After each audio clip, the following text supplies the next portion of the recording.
তুমি কি কখনো এরকম বাস থেকে ঢেলে বিরিয়ানি খাইছো, বা এরকম অদ্ভুত খাবার দেখছো যেগুলো আগে কখনো দেখো নাই? আজকে গাজীপুরের মধ্যে তোমাদের এমন সব অদ্ভুত খাবার আমি দেখাবো, এমন একটা জায়গার সন্ধান দিব যেখানে সব অদ্ভুত অদ্ভুত খাবার পাওয়া যায় যেগুলো আগে কখনো খাও নাই। প্রথম মিনি বার্গারটা। এখানে তোমার 5টা 6টার মতো বার্গার থাকে, খেতে খুবই মজা। একদম ছোট ছোট বার্গার, মানে দেখতে খুব কিউট। আর ভিতরে একটা তোমার চিকেনের স্লাইস থাকে। খুব সিম্পল থাকে কিন্তু মজা।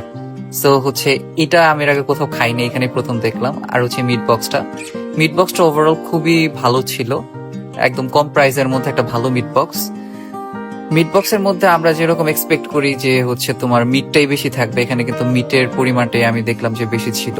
চিকেন ছিল, সসেজ ছিল, আর এগুলো সবকিছু কিন্তু হোমমেড।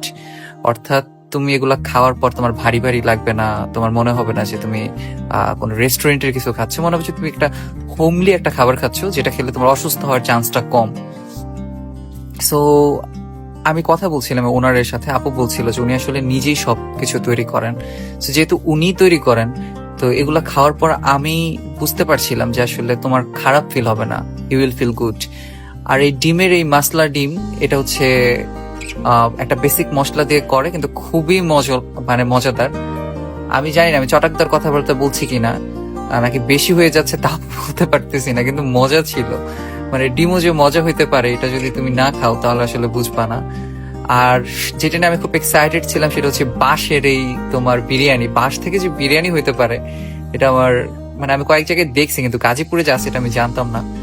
তো আপু যখন এটা ঢালছিল, দেখতেই খুব সুন্দর লাগছিল যে বাঁশ থেকে বিরিয়ানি হচ্ছে।